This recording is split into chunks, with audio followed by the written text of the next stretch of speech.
నిజామాబాద్ జిల్లా దర్పల్లి మండలం హొన్నాజ్పేట్ గ్రామంలో వికసిత భారత్ సంకల్ప యాత్ర కార్యక్రమాన్ని ప్రారంభించినట్లు ఎంపీడీఓ లక్ష్మణ్ తెలిపారు. ప్రజలు అధికారులతో కలిసి ప్రతిజ్ఞ చేశారు. అనంతరం నూతన సంవత్సర క్యాలెండర్ను సర్పంచ్ భగవాన్ రెడ్డి అధికారులు ప్రజాప్రతినిధులతో కలిసి ఆవిష్కరించారు. కేంద్ర ప్రభుత్వం ప్రజల కొరకు అనేక సంక్షేమ పథకాలను ప్రవేశపెట్టిందని వాటిని ప్రజలు సద్వినియోగం చేసుకోవాలని ఆయన కోరారు.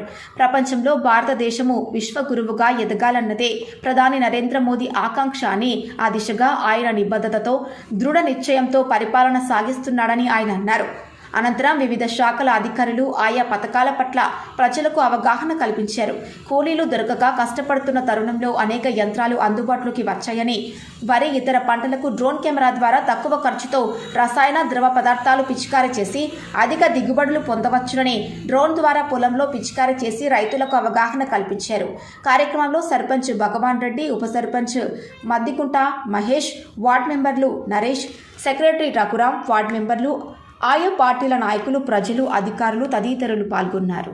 గౌరవ ప్రధానమంత్రి మోడీ ఆదేశాల ప్రకారము, మన జిల్లా కలెక్టర్ గారి ఆదేశాల ప్రకారము మరి డిసెంబర్ నెల నుంచి ప్రారంభమైనటువంటి ఈ వికసిత్ భారత్ సంకల్ప యాత్ర ఈరోజు మన మండలంలో ఆఖరి రోజు హొన్నాజ్పేట మరియు నడుమితాండలో జరగబోతున్నాయి.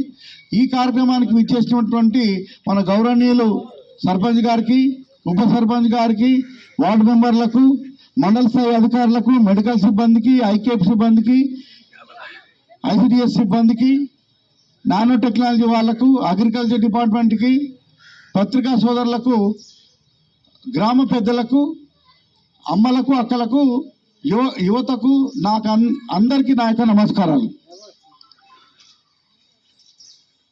తీసుకొచ్చింది కానీ అవి చాలా మట్టుకు మనకు తెలియవు. మీ అందరికి తెలియజేయడానికి ఉద్దేశించిందే ఈ సంకల్ప యాత్ర. వికసిత అంటే అభివృద్ధి చెందడం. 2047 సంవత్సరం వరకు మన భారతదేశం అభివృద్ధి చెందిన దేశంగా కావాలి అన్ని రంగాల్లో. అంటే సెల్ ఫోన్లు ప్రతి ఒక్కళ్ళు షుగర్, బీపీ ఖచ్చితంగా చెక్ చేయించుకోండి. ఇంకోటి టీబీ, దగ్గు దమ్ము అంటారు, అందరికీ తెలియకపోవచ్చు, ముసలిళ్ళకి బాగా తెలుస్తుంది. దగ్గు దమ్ము వచ్చిందని అందరినీ వెలేస్తారు. ఇప్పుడు అలాంటి వెలేసిన పరిస్థితి లేదు. ప్రతి ఒక్కళ్ళు 10 రోజుల కంటే ఎక్కువ దగ్గు వస్తుంది, అమ్మ నాకు దగ్గు వస్తుంది, నేను తెండ పరీక్ష చేయించుకుంటా అని పోవాలా, చేయించుకోవాలా. ఎందుకు దీనికోసం ఇంత ప్రత్యేకంగా చెప్తున్నంటే టీబీ రహిత దేశంగా మార్చాలని కేంద్ర ప్రభుత్వం చాలా గట్టిగా పట్టుబట్టింది. అందుకే చాలా ప్రోగ్రామ్స్ పెడతారు టీబీ మీద. మీ ఊర్లోనే క్యాంప్ వేసారు టీబీ మీద, ఎక్స్రే తీసిరు ఇక్కడికి వచ్చి. మోడీ పైసల గురించి అందరికీ తెలుసు కదా, అది చాలా మందికి వస్తలేవని వస్తున్నారు రైతు వేదికకి. కాకపోతే మీ బుక్కుల పైన ఒకసారి చూసుకోండి. 2019 జనవరి 30 నాటికి బుక్కులు వచ్చిన వాళ్ళకి మాత్రమే మోడీ పైసలు వస్తున్నాయి. ఆ తర్వాత వచ్చిన వాళ్ళకి వస్తలేవు. ఇప్పటికీ మన హొన్నాజ్పేట అంటే క్లస్టర్ మొత్తం మీద 1003 అంటే లబ్ధిదారులు ఉన్నారు. దాంట్లో ఒక 43 మాత్రమే ఈకేవైసీ పెండింగ్ ఉన్న వాళ్ళు ఉన్నారు. అది ఆధార్ లింక్ లేని వాళ్ళు, అది కూడా చేంజ్ చేసుకుంటే వాళ్ళకు కూడా ఒక 43 మంది మాత్రమే ఉన్నారు. అది చూసుకొని చేంజ్ చేసుకోండి. మిగతా వాళ్ళకి మాత్రం 2019 ఫిబ్రవరి నుంచి అంటే జనవరి తర్వాత వచ్చిన వాళ్ళకి మాత్రం హొన్నాజ్పేటకు 64 గ్యాస్ కనెక్షన్లు ఇచ్చినాము. ఇంకెవరైనా లేని వాళ్ళు ఉంటే మాత్రము అప్లై చేసుకోండి. Aadhaar card, ration card, bank ఖాతా, 3 ఫోటోలు ఇస్తే గ్యాస్ కనెక్షన్ ఉచితంగా ఇవ్వగలం. లేని వాళ్ళకు మాత్రమే, ఇంట్లో వేరేల పేరు మీద ఉంటే రాదు, లేని వాళ్ళకు మాత్రమే ఇస్తాము. నేను ఇక్కడనే ఉంటాను, నేను దర్పల్లిలో ఉంటాను, ఎప్పుడైనా నాకు కలవచ్చు. మీ కొత్త రేషన్ కార్డు వస్తే మాత్రం నాకు కలవండి. రేషన్ కార్డు, ఆధార్ కార్డు, 3 ఫోటోలు, బ్యాంకు ఖాతా కలవండి, ఉచితంగా ఇవ్వగలుగుతాం. Thank you. లేడీస్ అయితే టైలరింగ్ చేస్తుంటారు, మగ్గం వర్క్స్ చేస్తూ ఉంటారు. కాబట్టి వీళ్ళకి ఏంటంటే మనకు ముద్రా లోన్ల కింద రుణాలు ఇస్తున్నామండి. దీంట్లో 50,000, 5 లక్షలు, 10 లక్షల దాకా కూడా ఉన్నది. మీకు మీ వ్యాపారం బట్టి, మీ వ్యాపారం సామర్థ్యం బట్టి, మీ ఆదాయం బట్టి, దాన్ని బట్టి మేము లోన్లు ఇస్తాము. ఎవరంటే కిరాణా షాపులు నడుపుకున్న వాళ్ళు, టైలరింగ్ కానీ చేస్తుంటే బ్యాంక్ వచ్చి కలవచ్చు.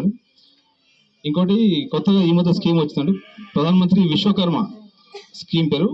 దీంట్లో ఏంటంటే మన చేతి వృత్తులు ఉంటాయి కదా, ఈ కుల వృత్తులు అంటాం మనం. కుండలు చేస్తారు కుమ్మరి వాళ్ళు, కానీ చెప్పులు కుట్టే వాళ్ళు. అంటే ఈరోజు వికసిత్ భారత్ సంకల్ప యాత్రలో భాగంగా మనకు పోషణ అభియాన్ ప్రోగ్రాము సెంట్రల్ గవర్నమెంట్ ద్వారా మనకు పోషణ అభియాన్ ప్రోగ్రాంలో భాగంగా పోషణ అభియాన్ ప్రోగ్రామ్ని ఏర్పాటు చేయడం జరిగింది. పోషణ అభియాన్ ప్రోగ్రామ్ ఎక్కడ స్టార్ట్ చేసిందంటే రాజస్థాన్ రాష్ట్రంలోని జుమ్జుమ్ జిల్లాలో ప్రారంభించడం జరిగింది.